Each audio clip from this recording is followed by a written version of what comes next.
Greetings, Ani, Bojo, Kwe, Tanzi. It's Catherine here from Moonstarlodge in Central Ontario. And if you're new to this channel, welcome. And if you're an old timer, old friend, welcome back. And we are an Indigenous lodge in South Central Ontario, Georgian Bay area. We've been doing this. Moonstarlodge has been doing work in Indigenous spirituality, arts, and education for going on 42 years.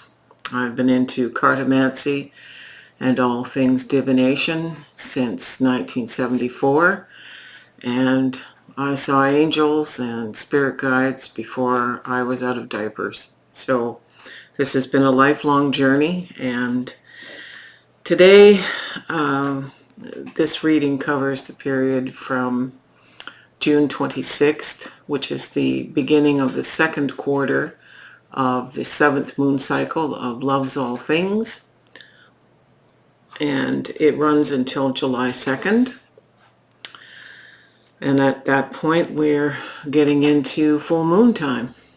So this is an unusual set of cards today. I went straight out of my practical-minded, science-trained mind into woo-woo land, and I love it. It's not that it's so out there we can't understand it, but I'm using a whole bunch of new to me decks. Some aren't that new. They're a couple of years old, but I don't use them very often because I'll explain why in a minute. But the principal tarot I'm using for the 7 cards is the Alchemistical Tarot, and this one is by Sarah Roberts, and it's a 92 card deck. And what makes this unusual, most tarot have 78 cards, but this has a 5th minor arcana in spirit. So you've got earth, air, fire, water, and spirit in this deck. So this adds an element of woo. Then we have the Healing Spirits Tarot, which is brand new to me, by a fellow spiritualist named Gordon Smith, and I very much respect Gordon. He's traditionally trained in the Scottish spiritualist movement, and I've followed his work for years. He's a keeper. We have the Higher Self Oracle by Deanna Marie Riddick, again, new to me. The Talisman Oracle. This appeals to my study of the sigils, like the Seals of Solomon, and stuff that was very important to the Golden Dawn back in the early days of Ralph Waite and Aleister Crowley. The Marigold Tarot, which is something I've been using for ancestors. Moonology Manifestation, to give us some kind of lunar influence, information. The Crystal Skulls Oracle, which just showed up last week, and I am giddy with delight over that one. And a deck that came into my practice about three months ago at the most, called Voices of the Souls. So this is a highly spiritualist influenced reading today. And that's why I say the woo-woo factor is huge. But as I looked at the cards, pulling them, and I always pull them ahead because I have difficulty with my hands, and it's just less awkward, I realize how absolutely clear the messages are here. And I'm going to turn this, get Brian to turn the camera, and I'm going to turn this reading over to Spirit, so a great portion of this will be channeled. So here are the 7 alchemistical tarot cards, and then I have one each of the other decks that I spoke of and showed you cards for. So we start with the 7 of Spirit, and this is a frequency card. So this is this extra minor arcana, and the 7s are, you are experiencing a frequency, a download from the higher self, the superconsciousness. It is bypassing the subconscious and absolutely bypassing the ego. So consequently, this is saying to me that the vast majority of us, because this is a collective reading, so it will impact most of us, is saying that we are raising our vibration collectively by being able to connect with spirit in a good way. It's clarified by the ancestor card, which is the 2 of Swords, or the 2 of Air. Now, this is a card of finding balance on an introspective level. So these downloads that we are receiving are meant to bring us to a place of peace. The 2 of Swords historically was represented as 2 knights coming together, having their issues resolved, and they cross their swords in companionship and trust, and they have found the bond of peace. So this card of frequency is saying that whatever spirit is downloading us to us brings us an element of peace. This allows us to go to the next card here, which is a major arcana card, the Chariot, and this author suggests it's migration. The Chariot also says moving forward from a place of Gnostic consciousness. So we are going without hesitation, without going into the left brain and overthinking. We're moving and resolving issues as they come up, when they come up. It's clarified here by the skull card, Mansour.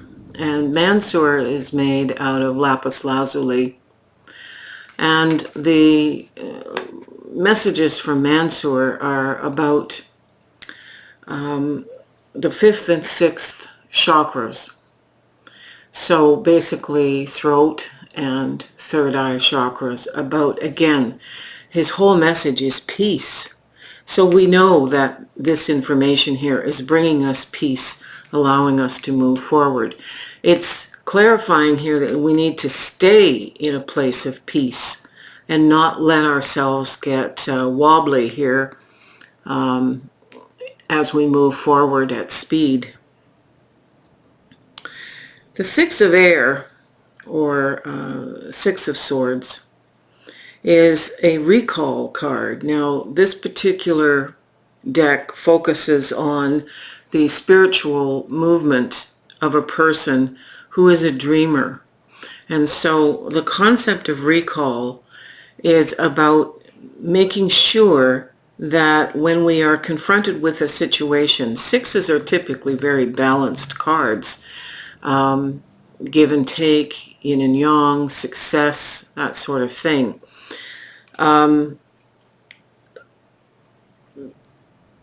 It's also about intellectual integrity historically, about a successful resolution of the conflict that came up in the 5 of Air, which happens to be here. So the 6 of Air sometimes is asking us to take a time out, to look at taking a peace break. It's clarified here by confusion. And what this is a warning about confusion. When we are getting these downloads here, sometimes the ego comes forward from a place of fear. And that's exactly what this card is talking about. We are trying to move forward, but if we're presented with a situation that we have handled in a certain way, particularly if we didn't like how we handled it and we want to grow from that experience. The recall isn't supposed to confuse us about being in a earthly combative separation idea perspective. This is about taking the time to recall the situation, not be confused by ego, and move to a different way of resolving issues that come up on this new journey. The Five of Air is here, and would that these could have been reversed. It's all about not being or remembering how we've resolved a conflict. And again, the clarifier here is about fears. Fears of something old happening again. Remember that we create what we think about. So by focusing on or thinking about what we don't want, that's what we manifest. Imaginal thinking, shamanic thinking, is about focusing on the most positive outcome to a situation and visualizing that happening. So we are asked to avoid confusion and avoid regressing into fear when we recall how we responded to a situation. So that's in the middle of this. We're starting out in a really positive light, and we're just being given a protective warning here about how not to fall off the rails. The next card is the Six of Earth. So this tells me, this is like the Six of Pentacles.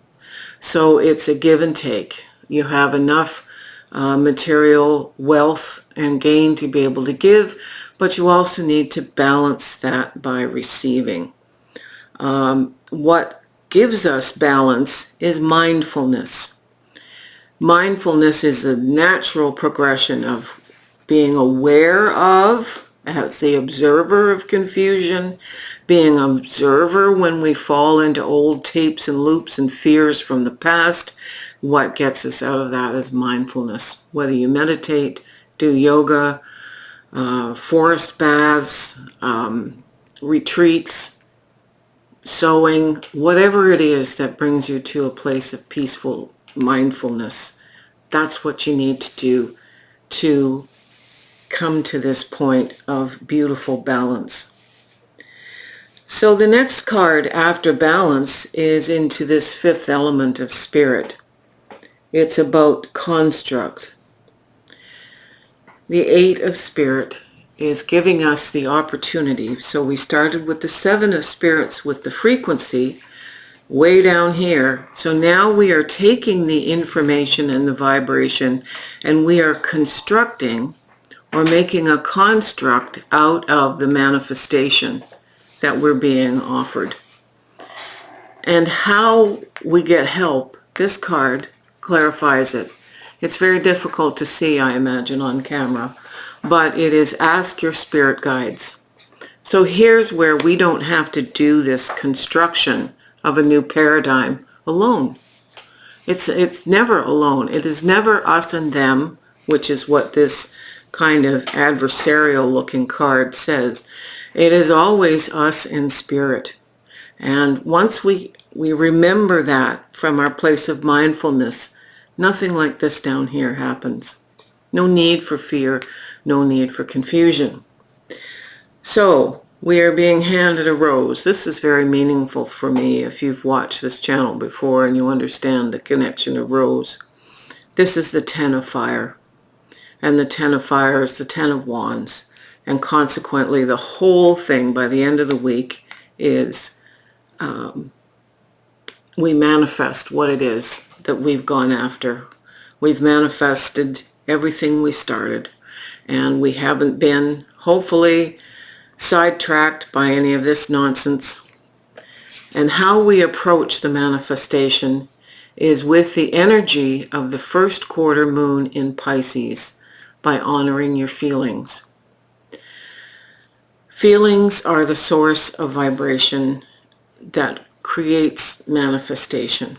So joyful awareness, joyful visualization, the express ecstasy that we feel when we see ourselves in a position of what it would be like to be in manifestation, because time is immaterial here. Our feelings bring us to the place, our positive feelings bring us to a place of manifestation. So you can turn the camera, Brian. So despite how ethereal, in the numinous and liminal this particular reading is, it speaks very clearly about the balance between staying focused on spirit and focused on our walk in a mindful place. And in that way, we avoid falling off, as I say, the rails by old ways of dealing with things like we did when we were much younger. So anyway, I hope you enjoyed this reading. I'm going to continue and prepare the midweek reading with the same sets of cards. And we'll see what the midweek reading has to add, like icing on the cake. So if you like this video, you know, as always, give us a thumbs up. This is something we do. We're continuing to do even though the pandemic is over. We were doing it for the 3 years of the pandemic simply to stay connected with our community, but it's been popular enough to extend that, and our community has grown to Japan and Africa and Australia, and it's still a very small community, but I love how this takes us to places, and I appreciate your comments and your support. Your thumbs up and your comments are very important supports to us. And if you would like to support me with a coffee, I always welcome that, because anybody who spends as much time with spirits in the woo-woo world as I do needs coffee. All right, take care. Aho.